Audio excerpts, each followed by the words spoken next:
Well, hello again, everyone. Welcome back to the Fire Pit.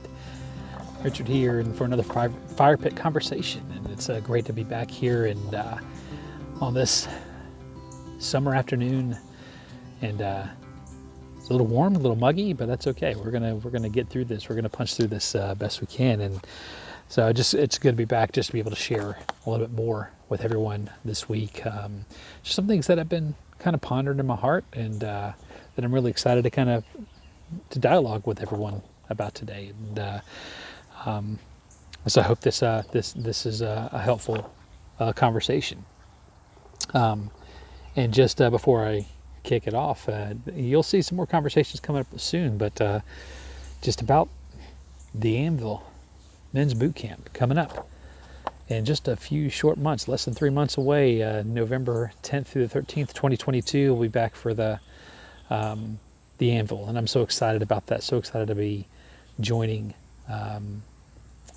everyone, all the men that are going to be making that journey to North Georgia to be a part of that weekend. It's such a wonderful time to get together with so many brothers, and then what we get to journey through together as we look to encounter God, look to get reoriented, help men get their hearts back, and it's just going to be an amazing time. And so I hope you'll join us. And so look for the link in this in the description of this video at deeprootsministries.org/Anvil Bootcamp, just to be able to learn more about that and register. Come join us. Cleveland, Georgia, November 10th through the 13th, 2022 for the Anvil at Strong Rock Camp. So I'm very excited about that. But as I get ready for this week's conversation, I'm just, it's been interesting. You know, my reading has been a little bit different this year. I was a part of a program with some men at my church where we dialogue or walk through a series of books over the in rapid succession over a number of months. So it's a little prescribed reading. And then at the same time, at the beginning of this year, I decided to, for first time in quite a while, to venture through Scripture, and doing that with some fellow brothers around the country that have walked through some similar journeys with me. And so it's very exciting to do that and be able to dialogue on what God is revealing as we walk through the Scripture. And we just wrapped up the Old Testament this week, and so we began Matthew this morning, and so now we're diving into the New Testament, which I'm excited about. But there's one thing that really kind of hit home for me. First, being really the first time I've really dove all the way through Scripture like this, in this fashion, since I really surrendered my life to Christ back in 2015. God's definitely opened my eyes in a lot of different ways. The perspective has changed. The way I'm seeing the story and all the pieces together has really been different and good, which has been awesome, because I'm in more and more fashion seeing how all these pieces kind of line up together. So I'm excited to see all that. And one of the things that I shared with the men I'm walking through this Scripture with, is that if you read Matthew chapter 1, a lot of that first part of that chapter is really just the genealogy of Jesus, going all the way back to Abraham and just following through the line of David, and through each generation of how Jesus came to be through that line.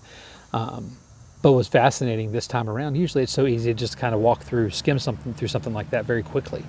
But I found myself really kind of recapturing the story of a lot of those individuals that are in that line. So it was because I had a lot more depth of understanding of who those people were, and how they fit into the larger story, both the good and the bad of what they did, those that did well, and those that didn't do so well. But one thing, that was a thought that kind of stuck out to me this past week, and I was near the end of 2 Chronicles as we were wrapping up the Old Testament. And 2 Chronicles 26 was talking about King Uzziah.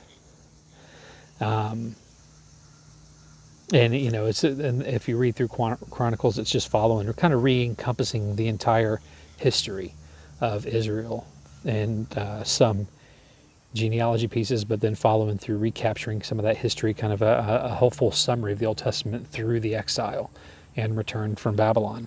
But King Uzziah, where it says in verse 16 that, or before verse 16, where it talks about how he did what was pleasing to the Lord in the sight of God, and he did those things well. And the way he was trying to please God and trying to follow the law and all those things. And but then they got to verse 16, where it said that, but when he became proud, when he became powerful, he also became proud, which led to his downfall. And that's out of the New Living Translation, where I'm reading that translation. But so King Uzziah was 16 years old when he became king. So really, he had to be honest and think about how much initiation of his soul had been able to take place before that time, before he was thrust into such a powerful role. And he may have started well.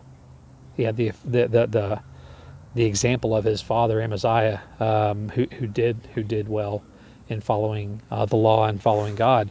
So he had that example, but as power grew for him, pride snuck in.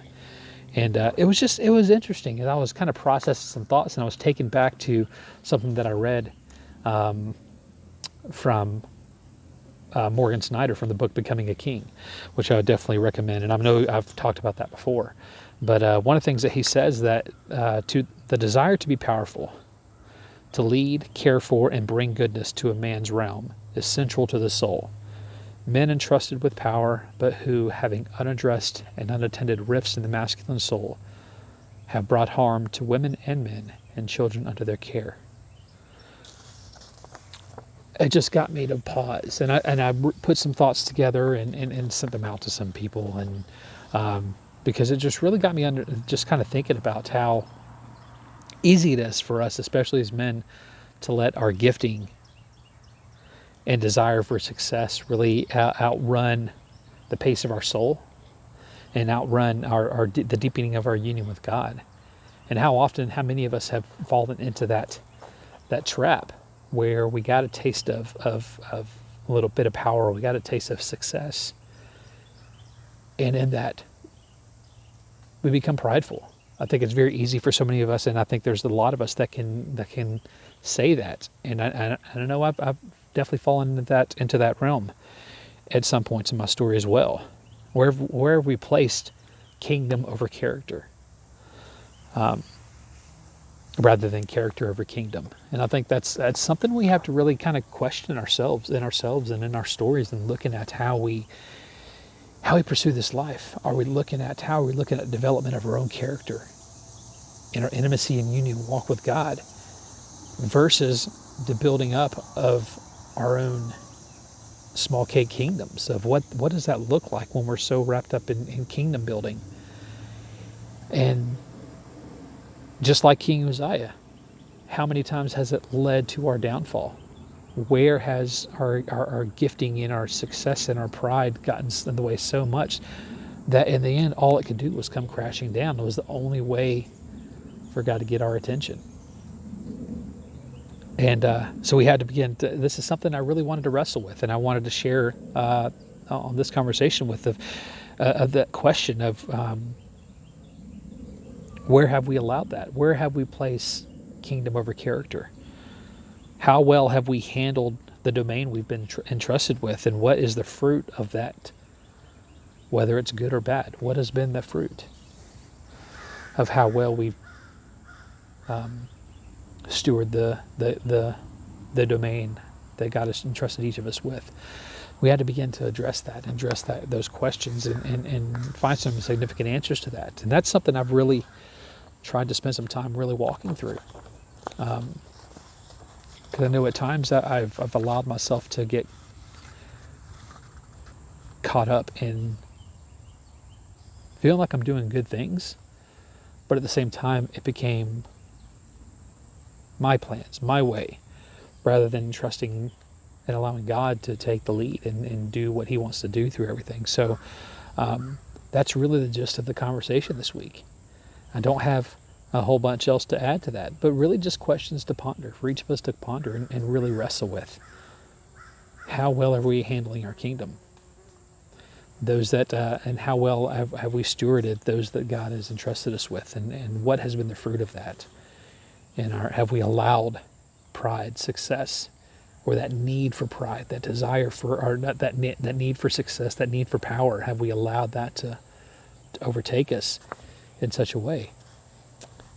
And even so, for many of us, we can even see and pinpoint points in our story where the downfall has happened because of that. Where has God had to deconstruct parts of our lives, parts of our hearts, and our narrative in order to do that? And I've shared this, I may have shared this on some of these conversations in the past, but I've shared this with many of the brothers that I'm close with, that for me, and this is true, and I always forget who wrote this originally, but Morgan, another quote from Morgan Snyder, is that the heart of a man, it's not his quote, but something that he shares in his teachings, that the heart of a man is like a dense city. In order for something new to be built, something has to be torn down. And I think God has used a part of especially the last few years, to tear down some of those pieces for me, where I've maybe